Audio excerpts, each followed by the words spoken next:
This week, President Trump is expected to announce billions of dollars in aid for the nation's farmers. Many are in financial crisis despite harvesting one of the largest crops in history.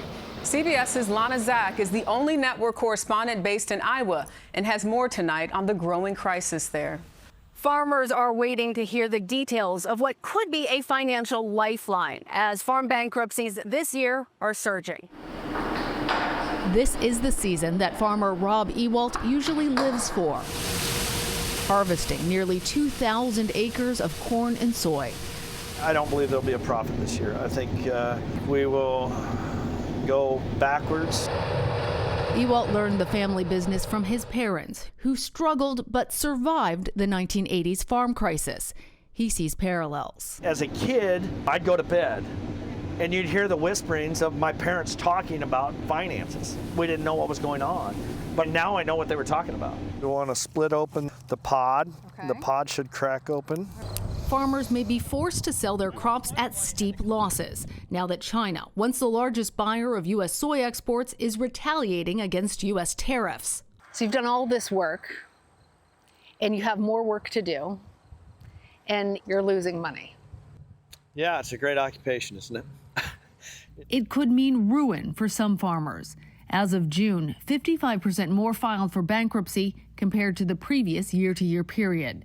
Ag's going to have to go through a lot of adjustments to try to get our financial house in order. Professor Chad Hart is an agricultural economist at Iowa State University. This has been going on for some time, and the deeper that loss hold gets, the harder it is to climb your way back out. Ewalt wants to be able to pass the farm on to his sons one day, but he says with so much uncertainty, it's hard to tell what the future holds. It's an endless cycle that we're caught in right now, and this is all I know. Can't do it any better. Most farmers don't show that they're struggling until it's too late. Ewalt said he wanted to be honest about the challenges so that others know that they are not alone. Lana Zak, thank you. CBS News has learned the Trump administration could announce a multi-billion-dollar financial relief package this week for farmers being hurt by the president's trade war with China. In tonight's In-Depth, Lana Zak talks to soybean farmers fearing they may be forced out of business. U.S. soybean farmers are starting their harvest, but they face steep losses that could fuel farm bankruptcies and foreclosures nationwide. This is awful discouraging. You know, we do our very best to grow a good crop to feed the world, and then we can't hardly give it away. Many growers say they feel betrayed after the Trump administration gave Argentina a financial lifeline, a $20 billion loan.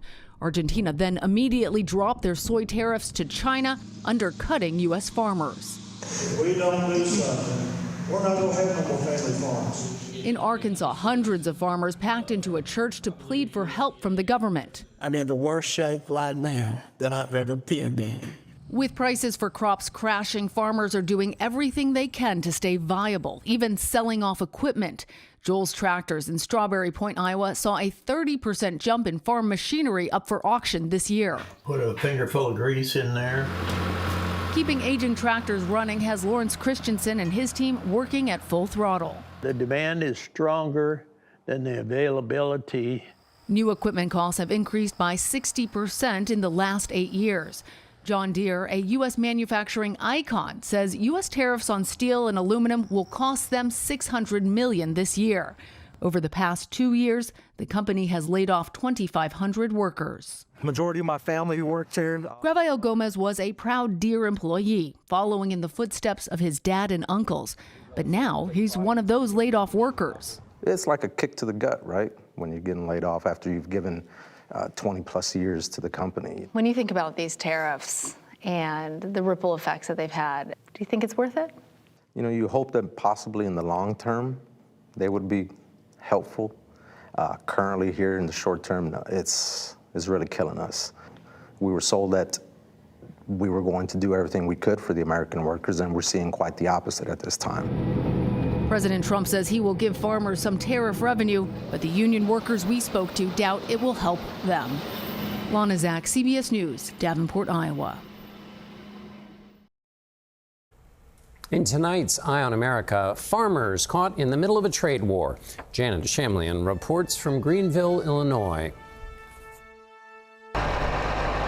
It's harvest season in America's heartland.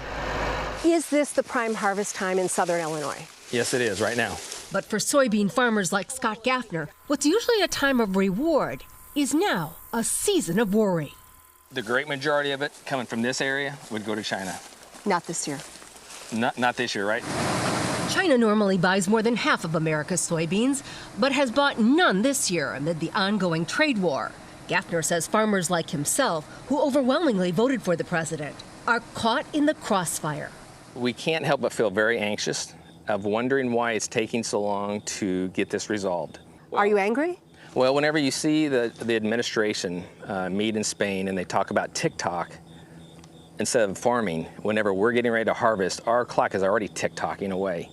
The farther we go into this season, the more we're going to lose. And China should have been buying our beans already, and they're not. It's like crickets. So soybeans from his 600 acres are going into silos, waiting for the market to turn. And while the Trump administration is planning to bail out farmers with billions collected from tariffs, similar to what happened during Trump's first trade war, We don't want the aid, we want the trade. Gaffner says one-time relief is not a long-term solution. If China starts buying elsewhere, which they are doing now, once they establish those trade routes, it becomes more difficult for them to come back to the U.S. to buy their commodities. Once we lose that, we may never get it back again. And that's huge for next generations. Including for his son Cody, who would be the fourth generation to farm the land.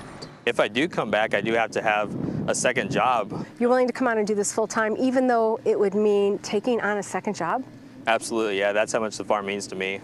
Scott Gaffner took us along as he worked the fields. And so it's kind of like a orchestrated dance. His fixed costs, running tractors and combines, keep coming as fertilizer and seeds are at record highs. But it's more than his bottom line at stake. We're just not stimulating our own sales, we're stimulating the economy in our area. In our rural area here, that economy relies upon us as farmers to keep that economy going. And so it impacts everybody. What's usually a time of bounty in rural America, a mean season amid a climate of uncertainty. For Eye on America, I'm Janet Shamlian in Greenville, Illinois.